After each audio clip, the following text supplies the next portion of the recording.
सामने जो देख रहे हैं ना, यहाँ इस घाटी में गंगा नदी यहाँ से जा रही है और सामने वो कलरफुल जो आपको नज़र आ रहा है कुछ लाइटिंग सी, वो है लक्ष्मण झूला। नॉन स्टॉप अभी हम देवप्रयाग तक चलने वाले हैं। देवप्रयाग तक चलेंगे। देवप्रयाग वही जहाँ पर अलकनंदा और भागीरथी नदी दोनों का आपस में संगम होता है। ट्रैकिंग हमारी शुरू हो चुकी है। उस ट्रैकिंग से पहले मैं दो तरह की बातें बताना चाहूँगा। केदारनाथ यात्रा करने वालों के लिए भी सबसे ज़्यादा इम्पोर्टेंट है और नॉर्मल घूमने वालों के लिए भी खास करके इम्पोर्टेंट है। जब हम केदारनाथ की ट्रैकिंग शुरू करेंगे, कुछ एक को तो मेरे हुलिये पे कईयों को ऐसे अजीब सा लग रहा होगा ना, भाई साहब बाहर कोई नहीं उठाता है, सब ने अपने अपने थैले उठा रखे हैं, कोई नहीं उठाता किसी का बाहर, और ये लठ जो आदमी ले रखा है इसकी तो विशेष रिक्वायरमेंट है।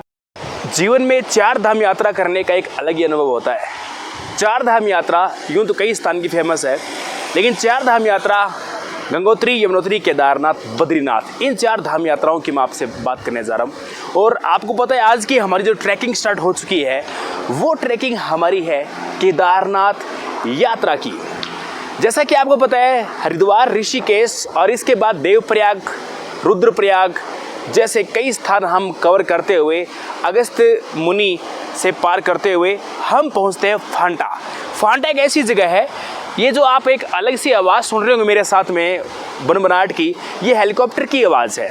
ये हेलीकॉप्टर सारे जितने भी हैं ये आपको फांटा नामक स्थान से आपको मिलते हैं। यानी यहाँ से केदारनाथ से लगभग 40 किलोमीटर दूरी ये जगह है, ये बाई रोड।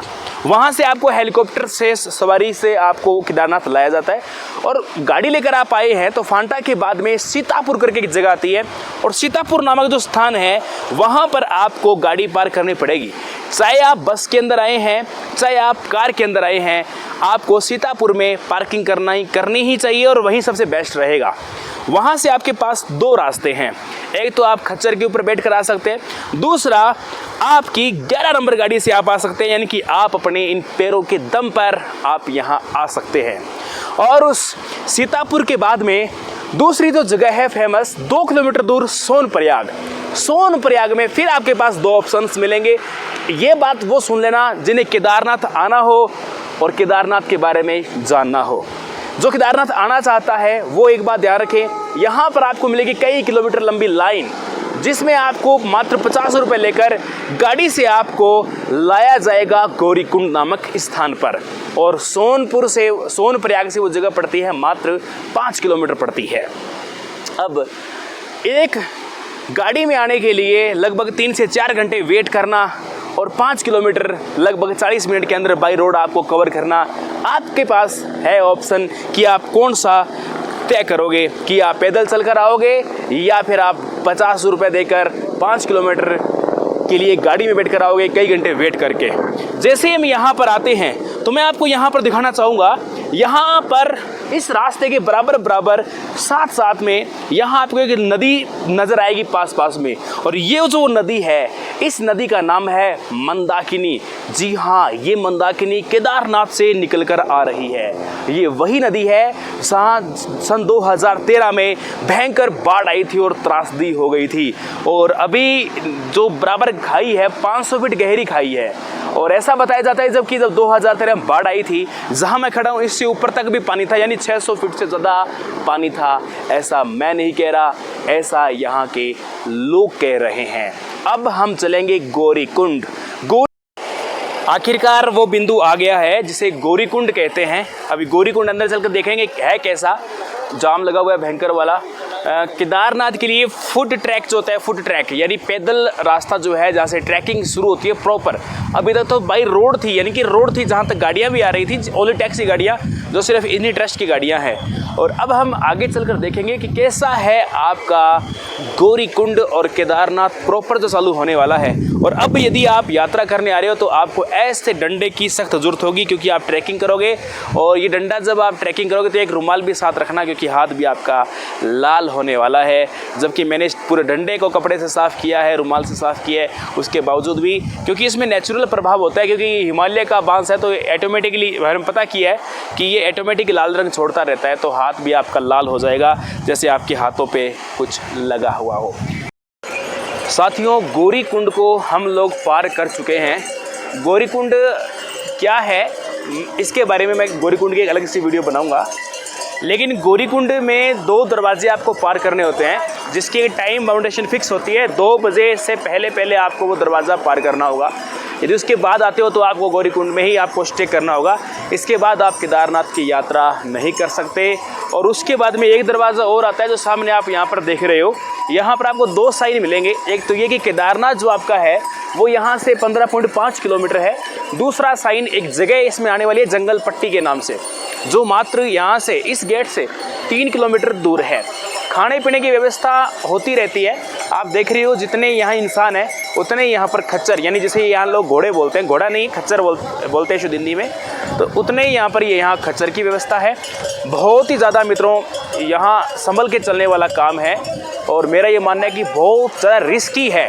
मैंने तो पहली बार देखा है ये कि इतना ज़्यादा रिस्की है। चलने में फिसलन भरा है और गोबर इत्यादि खूब बिखरा रहता है, कीचड़, नमी, कब बादल छा जाए पता नहीं चलता, कब बूंदाबांदी होने लग जाए।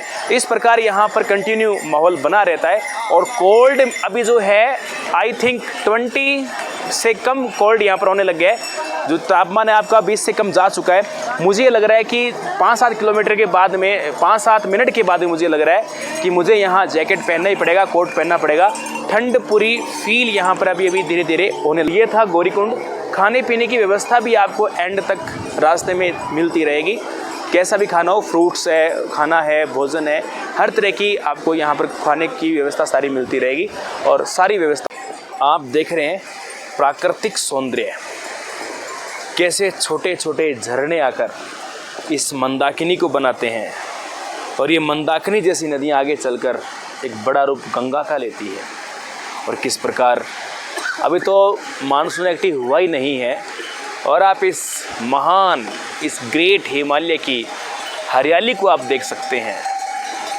और इस हिमालय में 16,000 से ज़्यादा औषधियाँ पाई जाती है। एक आप मिनरल वाटर पीते हो, कई कंपनियों का आता है। एक वो वाटर जो रिस के आ रहा है वो प्योर मिनरल वाटर है। मिनरल के साथ साथ में वो वाटर आपका औषधि वाटर भी है। उस वाटर में खनिज तो खूब है जो है ही, क्योंकि इतनी चट्टानों को चीर के जो आ रहे हैं, उन चट्टानों के साथ साथ औषधीय महत्व इसके अंदर ज़बरदस्त है।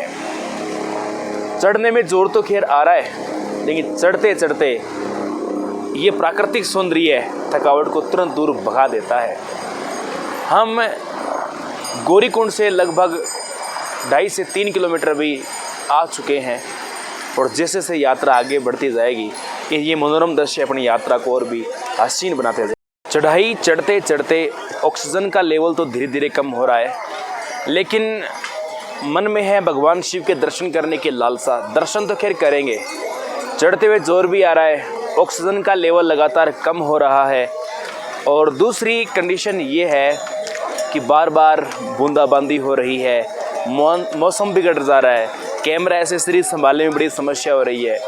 एक गंभीर समस्या और है, हम सुबह 3 बजे से नॉन स्टॉप चलते जा रहे हैं। सुबह 3 बजे से कंटिन्यू ड्राइव के बाद फिर हमने आगे से आगे ये ट्रैकिंग करने लग गए और केदारनाथ की यात्रा पर निकले। एक केंद्र बना हुआ है, ये कह रहे हैं कि 10 मिनट का आप विश्राम करें और आपका ऑक्सीजन लेवल चेक कराएं, उसका ट्रीटमेंट लें, फिर ही आगे बढ़े। वरना आप दमे के मरीज हो, श्वास की समस्या है, कई प्रकार की समस्या है, तो आप नुकसान झेल सकते हैं। तो यहाँ से आप चेकअप भी करवा सकते हैं। साफ दिख रहा हूँ दोस्तों, अब जाके कहीं हमें बर्फीला पहाड़ नज़र आने लगा है। लेकिन साथियों, मुझे उम्मीद नहीं पूरा विश्वास है, वो बहुत दूर है। अभी हमारी यात्रा का 20% भाग भी हमने कवर नहीं किया है स्टार्टिंग के 3 घंटे में, क्योंकि बीच बीच में बरसात हो रही है। अभी भी बरसात ही है, बरसात हो गई थी, थोड़ा रुकना पड़ गया था। और बिल्कुल सामने आप देख रहे हो उस बादलों को चीरता हुआ, उसके बीच में हिमालय नज़र आ रहा है, बर्फीला हिमालय, और उसी की तलहटी में है आपका केदारनाथ। यात्रा जारी है दोस्तों। ये तो नहीं कह सकता कि मैं कितने किलोमीटर आ गया। नो नेटवर्क, नो जीपीएस, न कोई मेरे पास फिलहाल पैमाना। मानसून छाया हुआ है, प्री मानसून आ चुका है, हिमालय के अंदर दस्तक दे चुका है। बराबर में मंदाकिनी की छलछाहट, इधर मंदाकिनी 100 की स्पीड से अधिक बहती हुई झरनों के माध्यम से इधर से आ रही है, इन संकरी खाइयों में से बहती हुई आ रही है। और दूसरी तरफ आपको सामने बिल्कुल यहाँ से नज़र आना शुरू हो चुका है। किलोमीटर तो मे भी 12 से 13 किलोमीटर अभी भी हम दूर हैं और उन बादलों के बीच में बर्फीले पहाड़ है। उन्हीं बर्फीले पहाड़ों के तलहटी में है केदारनाथ। यानी हमारी यात्रा का बड़ा 25 से 30% हमने कवर कर लिया। 12-13 किलोमीटर अभी भी बाकी हमारा पड़ा है। और मुझे आप देख रहे होंगे मैंने सिर पे क्या कर रखा है। मारवाड़ी आदमी है, देसी आदमी है, तो देखो रेनकोट थोड़ा सा छोटा आ गया। एक्सल लेना था वो नॉर्मल आ गया, तो फिर टोपा सही आ नहीं रहा था, तो फिर टोपा मैंने आर्टिफिशियल बनाया क्योंकि आपके लिए यात्रा शूट कर रहे हैं तो उस हिसाब से अकॉर्डिंग अपने आप को सेट तो करना होगा। ठीक है, यात्रा भी जारी है। और भी हम जिस स्थान पर आए हैं उस जगह का नाम है रुद्राफल। रुद्राफल स्थान जो है, कहते हैं कि यहाँ रुद्राक्ष के फल जो है इसके पेड़ बहुत ज़्यादा पाए जाते हैं। और दूसरा आपने प्रभाव देख लिया, अभी मई का महीना है और शायद मेरे जीवन में मैंने पहली बार मई के महीने में जैकेट पहना है। आप देख रहे हो मई के महीने में मैं जैकेट पहन के घूम रहा हूँ। पहन के घूमना अलग बात होती है, रिक्वायरमेंट है, ज़रूरत है। ठंड बहुत ज़्यादा है। जस्ट इस वीडियो के बाद में मैं टोपा पहनने वाला हूँ और फेस भी कवर करने वाला हूँ। और आप देख रहे हैं जो भी लोग आ रहे हैं सबके बड़े बड़े कोट पहने हुए, यहाँ तक कि लोगों ने हेलमेट तक पहन रखे हैं। सबके टोपे हैं, सबके मफलर हैं, सबके फेस एंड ईयर उनके अच्छे से कवर हैं। यानी ये जो आप पहाड़ी देख रहे हो ना, इस पहाड़ी के ऊपर संभवतः है श्योर ग्लेशियर है, क्योंकि मैं लगातार देख रहा हूँ इस पहाड़ी पे लगभग 4 से 5 झरने मैंने यहाँ पर देख लिए। लेकिन कुछ भी हो, ये जो लोकेशन है ना, ये जगह है वाकई में बहुत आरामदायक है, बहुत ही शानदार है।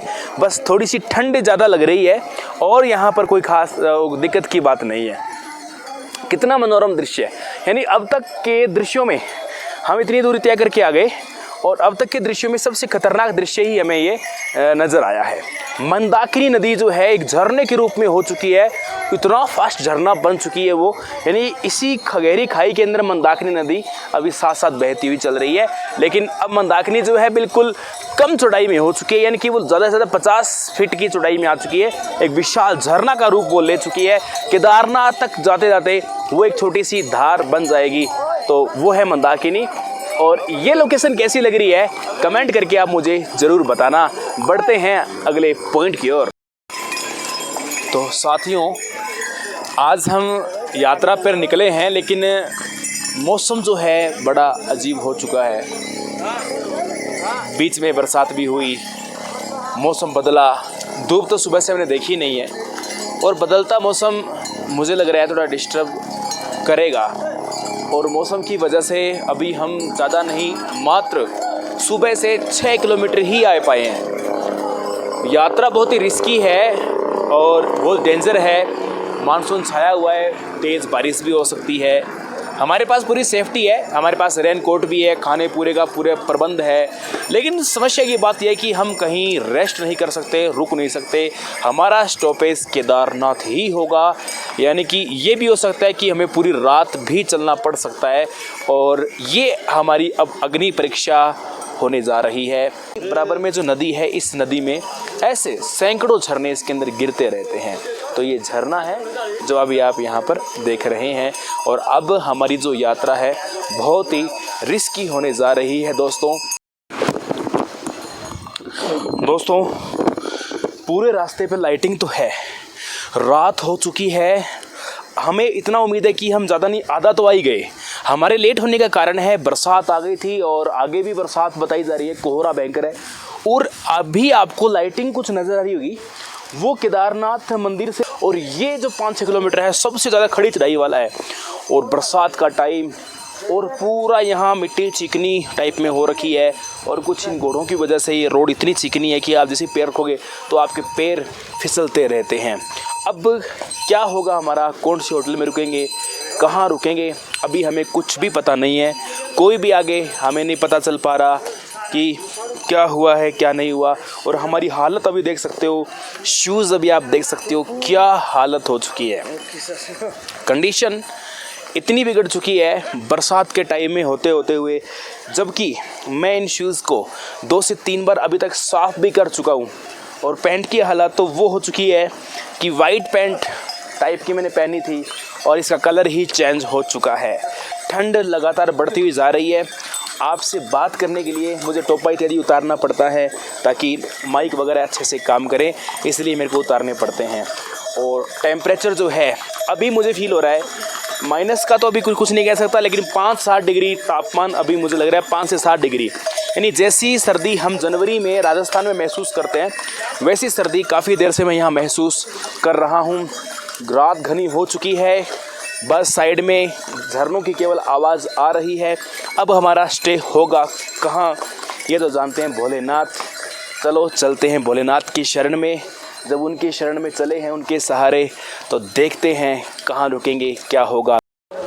इससे पहले तो हम लोग अंदाज़ा लगा रहे थे, लोगों को कहा सुना, कोई घोड़े वाला बता रहा है, कोई चाय वाला बता रहा है, कोई नाश्ते वाला बता रहा है, लेकिन अभी हमें यहाँ पर एक सरकारी जानकारी का बोर्ड मिला है। केदारनाथ जो हमारा अंतिम बिंदु है वो है 10 किलोमीटर। केदारनाथ और केदारनाथ मंदिर दोनों में थोड़ा सा फ़र्क है। केदारनाथ मंदिर 10 किलोमीटर है और वो शुरू तो 8 में शुरू हो जाएगा। इसके अलावा कुछ और चीज़ें, जैसे बेस कैंप की बात करें केदारनाथ, तो वो 8.5 किलोमीटर यहाँ है। रुद्रा पॉइंट आता है केदारनाथ में, वो यहाँ से 8 किलोमीटर है। यानी आपको 7 किलोमीटर बाद में केदारनाथ की फीलिंग आनी शुरू हो जाएगी। प्रॉपर मंदिर तक पहुँचते पहुँचते आपको 10 किलोमीटर चलना पड़ेगा। छानी कैंप करके जगह है जो यहाँ से 6 किलोमीटर अभी पड़ेगी। और है लीनचोली। लीनचोली करके जगह आने वाली है। लीनचोली आगे जस्ट गांव आ रहा है लीनचोली, जिसे मैं पहले भीम इत्यादि बता रहा था। लीनचोली गांव है वो है 5 किलोमीटर। छोटी लीनचोली है, छोटी लीनचोली ये नीचे है और बड़ी लीनचोली ये ऊपर है। तो रामबाड़ा यहाँ से 1 किलोमीटर है। रामबाड़ा में अभी हम खाना पीना करने वाले हैं, जो इस लोकेशन से मात्र 1 किलोमीटर दूर है। तो आज का हमारा स्टॉपेज होगा रामबाड़ा।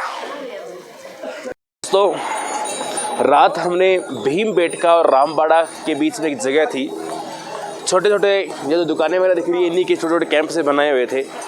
इन्हीं के अंदर हमें शरण लेनी पड़ी, क्योंकि यदि आप वीआईपी ढूंढ रहे हो या आप आलिशान यहाँ बेड गद्दा ढूंढ रहे हो तो कुछ नहीं मिलने वाला। हम बहुत भटके थे लेकिन नहीं मिला, और आखिरकार हमें ऐसा ही तिरपाल से बना हुआ तंबू मिला और उसके अंदर ही हमने रात बिताई। 1000 रुपये पर पर्सन यहाँ पर मिनिमम, मन मर्जी के रेट हैं, जो लेंगे वो लेंगे, क्योंकि आपकी मजबूरी है और आपको थकावट है, सोना इनका काम है। अब बात यह है कि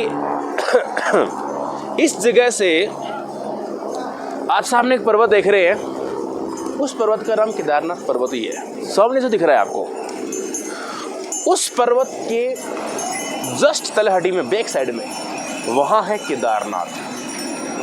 और 2 रास्ते यहाँ से अलग अलग होते हैं। एक रास्ता आप देख रहे हो जो घोड़ों का अलग कर दिया गया है यहाँ से, और ये लगभग घोड़ों का रास्ता 2 किलोमीटर तक चलेगा। और ये एक रास्ता और है जो ऊपर पैदल वालों का शॉर्ट करके आगे चलकर दोनों वापस आपस में ये मर्ज हो जाते हैं। जिस जगह पर अभी हम हैं, लगभग ये जगह 3000 मीटर की ऊंचाई पर अभी हम आ चुके हैं। ऑक्सीजन का जो लेवल है थोड़ा डाउन होने लग गया है। मुंह से अभी देखो आप, हवा निकलती जा रही है। खांसी मुझे है नहीं, लेकिन मित्रों बोलने में थोड़ी थोड़ी समस्या अभी आ रही है। ठंड की हालात बताऊं तो ऐसी है कि कोट पहन रखा है, कोट के जस्ट नीचे जैकेट पहन रखा है, जैकेट के नीचे शर्ट पहन रखा है, शर्ट के नीचे इनर पहन रखा है, इनर के नीचे बनियान पहन रखा है। मुझे अनुमान भी नहीं था कि इतनी भयंकर ठंड वहाँ पर होगी। मुझे लगा -4 डिग्री टेम्परेचर बताया जा रहा है। कभी ज़िंदगी में -4 में नहीं गए तो शायद सौभाग्य होगा और बड़ा अच्छा लगेगा। इतनी भयंकर राजस्थान की गर्मी से आ रहे हैं। लेकिन मित्रों मेरा वो भ्रम था। अब यहाँ आने के बाद पता चलता है इतना पहनने के बावजूद भी कंपकंपी हो रही है। हालात गंभीर है, लेकिन रास्ता तो भी तय करना ही होगा। लेकिन जो जोश जुनून लग रहा था इतना फास्ट हो जाएगा, पर इतना इजी कुछ ही नहीं होता है। आपको लग रहा है कि सर आप अभी 8 किलोमीटर ही आए होंगे गौरीकुंड से। जी हाँ, हम 8 किलोमीटर ही आए हैं, लेकिन 8 किलोमीटर बरसात, गिल्ला, फिसलन भरी सड़क वो था, उस टाइम ही स्ट्रगल था।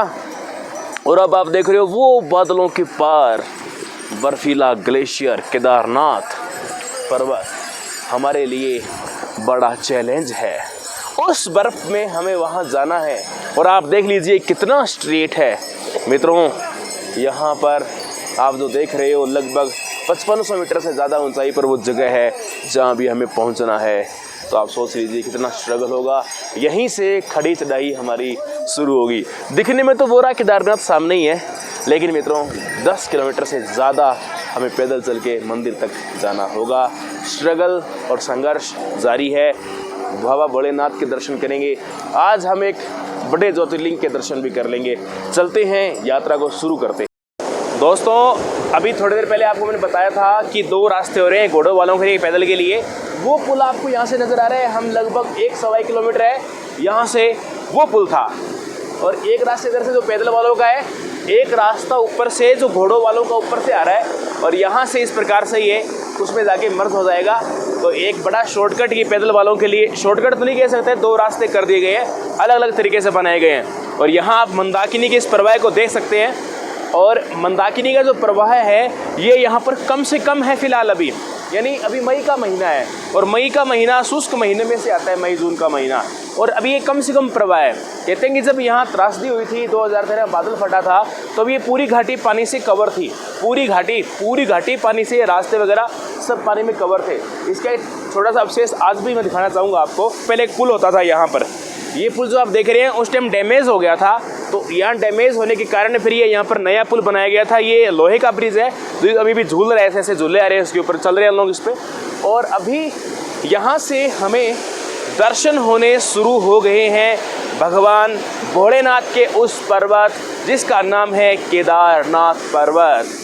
हो सकता बाकी के साथियों की फूंक निकल गई है, वो बोल रहे चाय पियेंगे। खैर मैं चाय पीता नहीं, कभी ज़रूरत पड़ने में पी लेते हैं, ऐसी बात नहीं है, लेकिन रेगुलर कभी नहीं पीता। और अभी कंडीशन ये है कि 2 रास्ते वापस जो मर्ज हो गए हैं, जहाँ से हमारे 2 रास्ते अलग हुए थे। एक तरफ तो पैदल वालों का रास्ता यानी, और एक तरफ था आपका घोड़ों वाला रास्ता। 1.5 किलोमीटर के बाद में वापस पुनः जुड़ जाते हैं। लेकिन मैं यहीं से आपको एक करिश्मा फिर से दिखाने जा रहा हूँ, तो मेरे साथ लोकेशन कवर करेंगे। आप देखेंगे पीछे आपको ग्लेशियर नज़र आने लग गया है। केदारनाथ जो पर्वत चोटी है साफ़ सुथरी आपको नज़र आ रही है। देखो एक आपको ग्लेशियर के आगे एक ब्लैक पर्वत दिख रहा है, उस ब्लैक पर्वत और उस ग्लेशियर के बीच में यहीं पर है वो आपका केदारनाथ मंदिर। उन दोनों के बीच के अंदर है। लोकेशन बड़ी खतरनाक है। पीछे यहाँ पर लोकेशन तो कवर नहीं हो पा रही, लेकिन जड़ी बूटियाँ तरह तरह की यहाँ पर है। हम इनके नाम तो नहीं बता सकते, लेकिन है ये हिमालय जड़ी बूटियाँ खूब है, यहाँ के हिमालयन पेड़ है ये।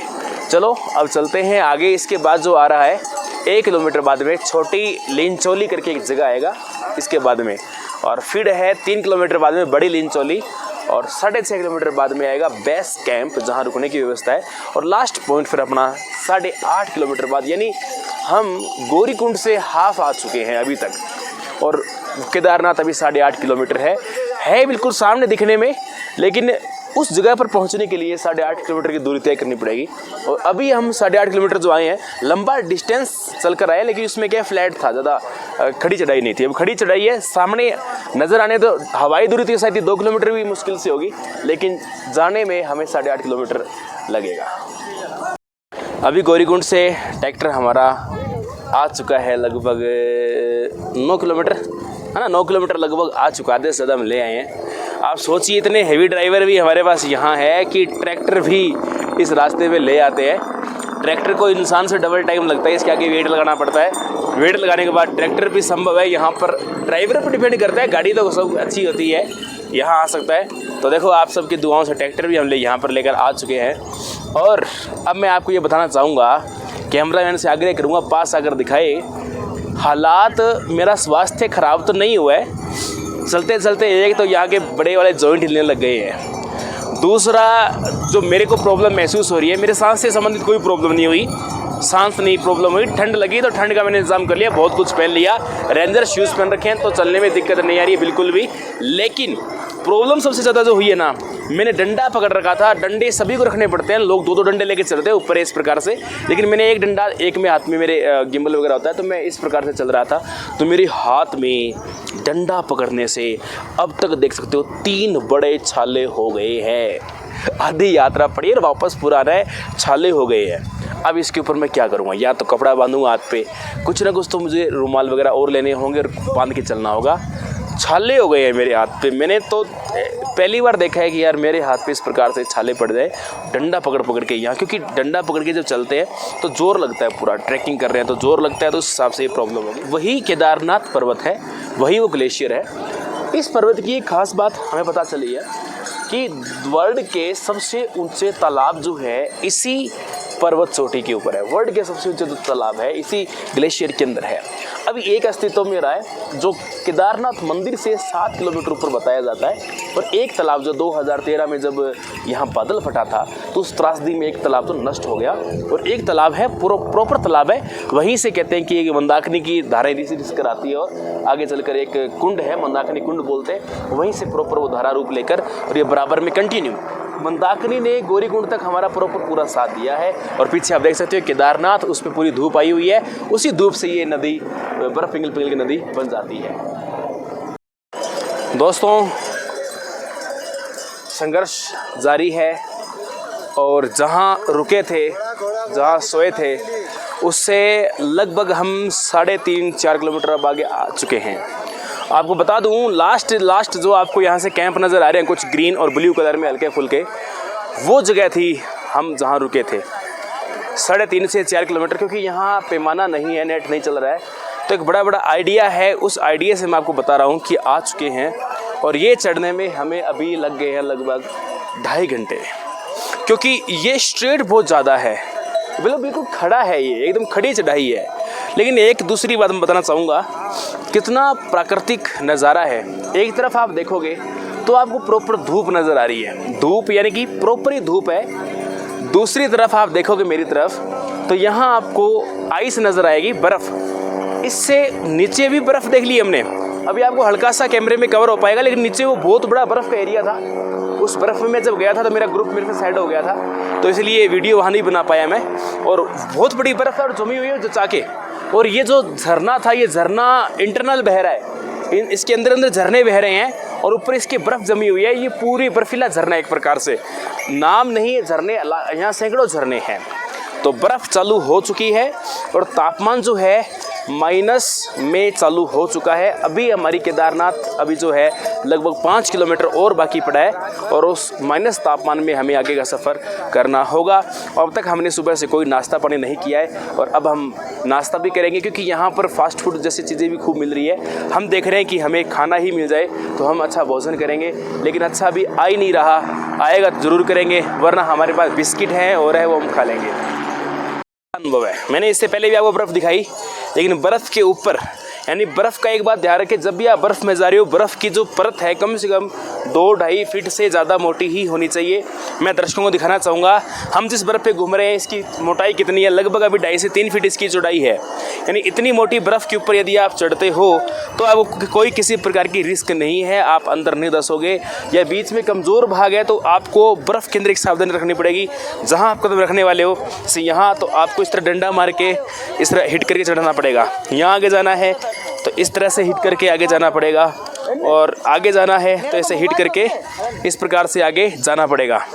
तो ये बर्फ़ के अंदर एक खास सावधानी आप विशेष रूप से यहाँ पर ध्यान रखें। अब आपको लग रहा होगा कि सर बर्फ़ के ऊपर आप घूम रहे हैं, ठंड कैसी फील हो रही है? ठंड की ऐसी है कि खुद हाथ लगाते हैं ना, तो ऐसे डर सा लग रहा है कि यार खुद हाथ क्यों लगाई, इतना ठंडा महसूस हो रहा है। और आज हम बर्फ़ से भी ज़्यादा ठंडे हो रखे हैं, माइनस तापमान के अंदर अभी घूम रहे हैं, क्योंकि आपको पता है ये बर्फ़ तभी जमती है जब तापमान आपका माइनस हो। एक अनुभव मैं आपके साथ और शेयर करना चाहूँगा, यदि बर्फ़ कमज़ोर हो तो किस तरह से टूट सकती है, तो वो मैं आपको बताना चाहूँगा।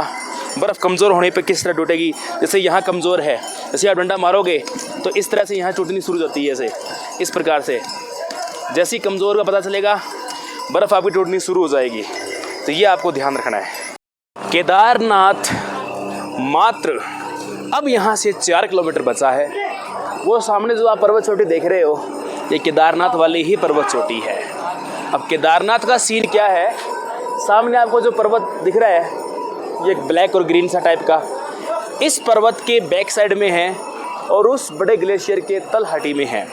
यानी ये जो बर्फ़ का बड़ा जो आपको पर्वत दिख रहा है, ये बर्फ़ का बड़ा ग्लेशियर दिख रहा है, ये ग्लेशियर उस पर्वत के बिल्कुल बैक साइड में दिखकर और मंदिर का बैकग्राउंड बनाएगा पूरा वाइट बैकग्राउंड। तो सीन अभी अच्छा होने वाला है और जितनी हम चढ़ाई चढ़ कर आए हैं उसका सुकून जो है वो अभी हमें मिलना शुरू हो चुका है। ऑलमोस्ट जो भयंकर वाली चढ़ाई है वो हमने पार कर ली है, बस ज़्यादा नहीं 2 किलोमीटर की चढ़ाई और बची है, 1.5 से 2 किलोमीटर की। वो चढ़ाई और पार हो जाती है तो उसके बाद में रिस्की काम अब बिल्कुल भी नहीं रहा। रिस्की जितना भी था हमने पूरा रिस्की पार कर लिया है और सामान्य सा सीधा साधा बचा है, तो अब हम पार करेंगे और अब आगे की अपडेट आपको देता रहूँगा। हमने इस ढाबे पर खाना खाया है, यहाँ आपको यही मिलेंगे, सबसे वीआईपी से वीआईपी यही है। और पिछले 3-4 किलोमीटर से मैं ढाबा देख रहा था खाने के लिए, नहीं मिला, यही मिला। तंदूरी खाना मिला, ठीक है, अच्छा मिला, शानदार लगा। अब हम ये देखेंगे कि पीछे आपको बड़ा पर्वत नज़र आ रहा है, बार बार इसी पर्वत की ओर निगाहें रहती है, वहीं हमें पहुंचना है और वही हमारा टारगेट है। ग्लेशियर पूरी बड़ी बर्फ़ जमी हुई है। एक बार तो देखने में लगता है कि यह नकली सा बना हुआ है, शायद ये कोई सीनरी होगी या कुछ और होगा, लेकिन नहीं, ये ओरिजिनल है। आंखों को विश्वास दिलाना होगा, यकीन दिल को दिलाना होगा कि बिल्कुल ये ओरिजिनल है। लेकिन अब बातें नहीं करेंगे, अब जल्दी से हम वहाँ पहुँचेंगे भगवान केदारनाथ के दरबार में।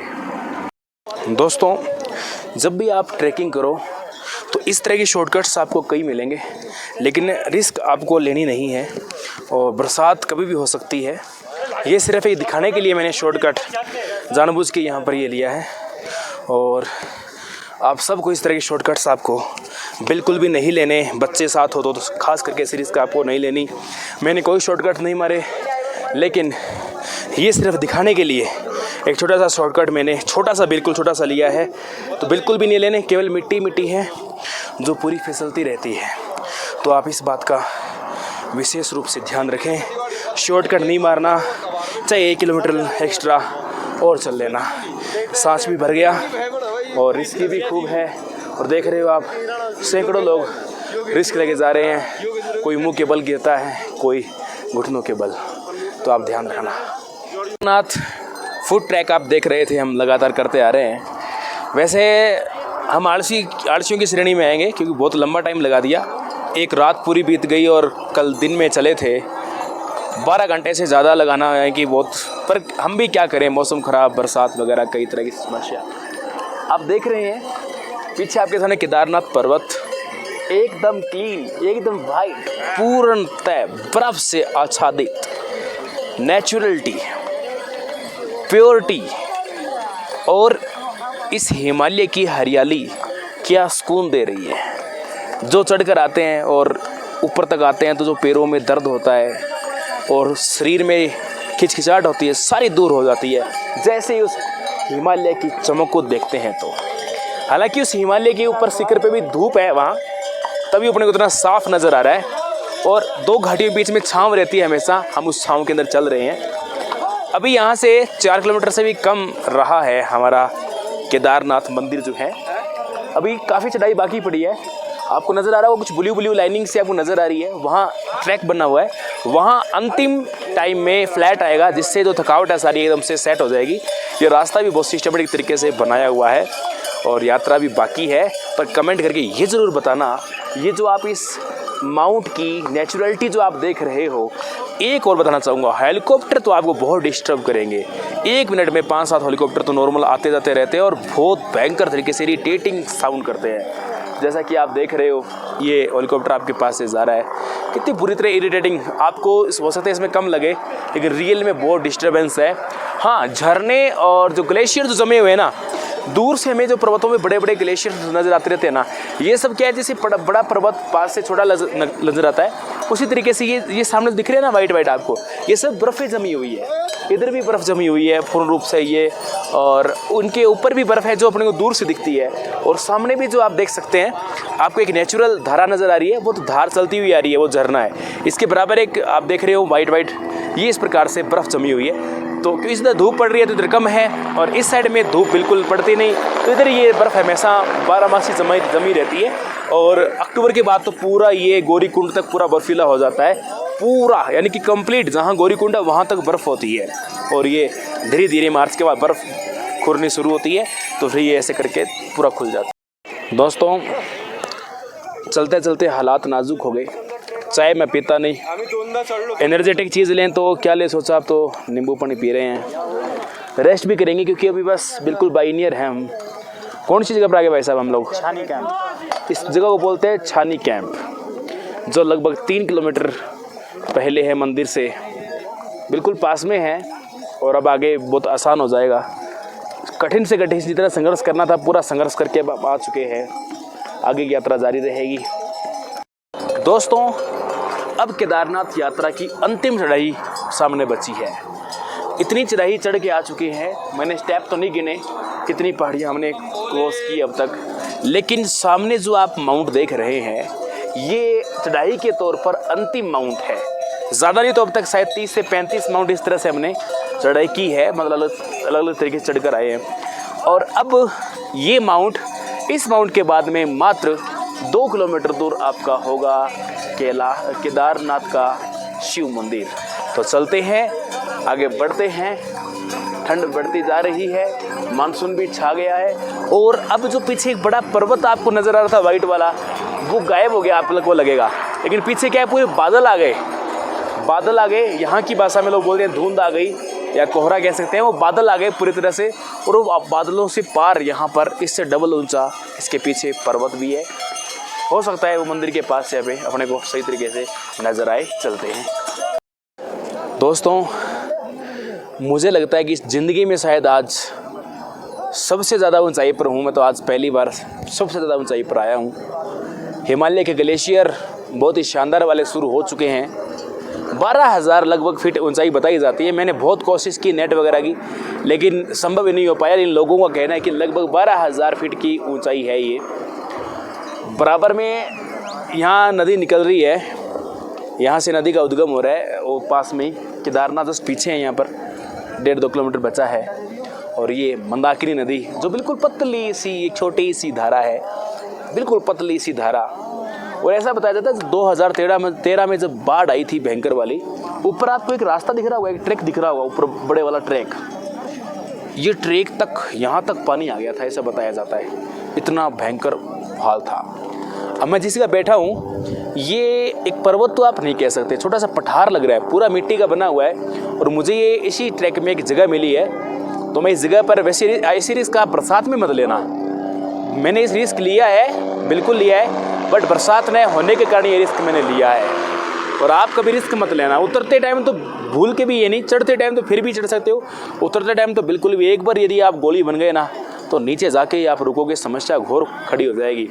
और मैं पीछे एक बार कैमरामैन से कहूँगा कि पीछे का एक बार नज़ारा दिखाए, कैसे माउंट पे ग्लेशियर्स बने हुए हैं छोटे छोटे, जो आपको पीछे 50 किलोमीटर दूर से पहले से दिखते हैं ना, वो यही ग्लेशियर है। 50 किलोमीटर दूर से आपको ये दिखने शुरू हो जाते हैं। ये जब आप चढ़ते हो ना शुरू से ही गौरीकुंड से, उस तब से तो साफ साफ दिखते हैं, और उससे पहले कई दूर पहले आपको ये ग्लेशियर दिखने शुरू हो जाते हैं। तो केदारनाथ यात्रा के दौरान मुझे अब तक लग रहा है कि मंदिर अब थोड़ा दूर पास में बचा है, अभी बस एक छोटा सा पीक हो रही है। इसके बाद में उनसे बिंदु कोई आने वाला नहीं है। अपने जाए तो अलग बात है, बाकी कैसा लग रहा है सीन देख के एक बार कमेंट आप ज़रूर करना। और मैं भी बहुत थक चुका हूँ। कपड़े की तो ऐसी हालत हो चुकी है, कपड़ों की तो ऐसी हालत हो चुकी है कि ये पैंट शायद मैं ज़िंदगी में आपको दोबारा नहीं पहन पाऊँगा, क्योंकि इतना कीचड़ इतनी गंदगी रास्ते में थी। घोड़ों वालों की देन है कि इस पैंट को यहाँ तक पूरा कलरफुल कर दिया है। आपको कैमरे में शायद नहीं विजुअल हो रहा होगा, तो ये शायद मैं ज़िंदगी में दोबारा यूज़ नहीं कर पाऊँगा। एक यार ये हेलीकॉप्टर ना बहुत दिमाग खाते हैं आपके, बहुत खपाएंगे। देखो कैसे कितना इरिटेटिंग साउंड करते हैं ये। हेलीकॉप्टर में आने वालों के लिए तो इतनी मुसीबत नहीं होगी, लेकिन जो ट्रैक पे चल रहे हैं या फुट ट्रैक कर रहे हैं या घोड़ों पर आ रहे हैं, जो चल रहे हैं रास्तों पे, उनकी लंबी यात्रा होती है बहुत सारे घंटों की, डिपेंड करता है आदमी पर एक पुलिस वाला बोल रहा था मैं तो 3 घंटे में केदारनाथ जाता हूँ। अब मेरे को पूरा विश्वास है उस पुलिस वाले के, उसका सीनियर भी 3 घंटे में नहीं आ सकता साहब। लोगों का कहना बोर्ड बता रहा था 16 से 17 किलोमीटर, कहीं 17 के थे कहीं 16 के थे, लेकिन यह एक बुजुर्ग आदमी ने बताया था हमें। कहते हैं कि बोर्ड तो दिखाए गए हैं, ये तो एक नॉर्मल ठीक है कि दिखा रखे हैं, पहले पुराना रास्ता था 16 किलोमीटर का, उस हिसाब से मान रखा है, लेकिन एक्चुअलिटी जिस रास्ते से हम आए हैं, जो नया रास्ता बन गया, वो 22 किलोमीटर का है। 22 और 8 किलोमीटर उससे पहले पैदल, यानी 22 और 8 30। मैं मेरी ज़िंदगी में 30 किलोमीटर इस तरह की ट्रैकिंग कभी आज तक नहीं की। पहली बार 30 किलोमीटर की हिमालय की ट्रैकिंग। ओए होए होए हाय रब्बा। घंटे मैं नहीं बताऊंगा, घंटे मुझे आप बताओगे कितने घंटे मुझे लगे होंगे। हाँ, दिन भी हो सकते हैं घंटे छोड़ के। और अब हमारा टारगेट है मंदिर पहुंचना। अब हमें उम्मीद है कि हम आधे घंटे के अंदर अंदर मंदिर तक पहुंच जाएंगे। दोस्तों, अभी हम बेस कैंप पहुंच चुके हैं। पूरी केदारनाथ की यात्रा आप देख रही हैं, जो जो हमने स्ट्रगल किया, किस किस जगह पर कहाँ रुके, सारी बातें आपने एटीट्यूड सारी देखी है। और अभी हम जिस जगह पर पहुंचे हैं उस जगह का नाम है बेस कैंप। बेस कैंप का मतलब है कि जगह जगह पर ये कैंपिंग, यहाँ पर कैंप लगे हुए हैं, क्योंकि यहाँ पर स्थायी कुछ होता नहीं है और थोड़े टाइम बाद में सब यहाँ पर बदल जाता है। 6 महीने पूरी बर्फबारी रहती है। इस कारण से प्यारे दोस्तों, कैंप ही कैंप यहाँ पर लगते हैं, तो इस जगह का नाम ही रख दिया बेस कैंप। चारों तरफ की लोकेशन आप देख सकते हैं, बर्फीली पहाड़ियाँ यहाँ पर आ चुकी है। पीछे जो पहाड़ी देख रहे हो पूरा ग्लेशियर है, इसके ऊपर पूरा ग्लेशियर। अब आसमान में क्या है, पूरा वाइट होने के कारण आपको पूरा नज़र नहीं आ रहा है। और दूसरी सबसे बड़ी खास बात ये है, आपको बताना चाहता हूँ कि दोस्तों, आपका केदारनाथ मंदिर पीछे आप देख सकते हैं और मैं दिखा भी सकता हूँ। इस बेस कैंप जिस स्थान पर मैं खड़ा हूँ, इस स्थान से मात्र आपका केदारनाथ मंदिर जो है 1.2 किलोमीटर, यानी 1.25 किलोमीटर मान लीजिए, यहाँ से दूर है। और हेलीपैड जो है वो भी यहीं से मंदिर के जस्ट बिल्कुल पास में बना हुआ है। तो हेलीकॉप्टर से भी पूरी सुविधाएं आजकल है और खूब लोग आते जाते भी हैं। तो इस तरह से मैं आपको बता रहा था, ये थी हमारी ट्रैकिंग। किस प्रकार हम पहुँचे, हमने क्या क्या स्ट्रगल किया, किस किस जगह से आना चाहिए, क्या सावधानी रखनी चाहिए, सारी बातों का जिक्र हमने इस वीडियो में किया है। और सामने आप बिल्कुल अच्छे से देख सकते हैं, आपको मंदिर का हल्का सा गुमंद नज़र आ रहा है। ये मंदिर का यहाँ से गुमंद है, जो मैं अभी क्लियर यहाँ से दिखा नहीं पा रहा हूँ, 1.5 किलोमीटर दूर है। तो ये वो जगह है दोस्तों, केदारनाथ।